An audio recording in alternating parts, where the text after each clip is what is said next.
এই বাড়া তোদেরকেই বলছি, তোদের তো বাড়া অল্প বয়সে পেকে তালপাতা হয়ে গেছে, এই বাচ্চাটাকে আর নষ্ট করিস না বাড়া। देखा आपने लापरवाही का नतीजा है। দেখো তোমাদের একটা কথা বলি, ভালোবাসা কোনোদিন বয়স দেখে হয় না, তাই কোনোদিন ভালোবাসবে বয়স দেখে না, ভালোবাসা মন থেকে হয়। মনে যদি ভালোবাসা না না, সেটা বড় কথা লয় বাড়া, দাদু সুপারি এখনো সতেজ আছে।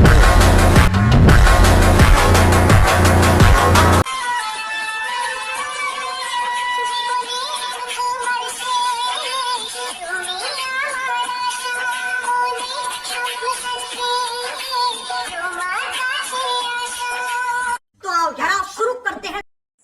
কাকা, ও কাকা, কালা জাদু জানো লাই বাড়া তুমি?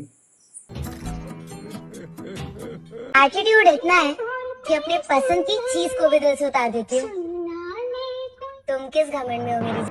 ना भाई, हम घमंड में नहीं, सोच में है कि तुम छोरा हो या छकड़ी।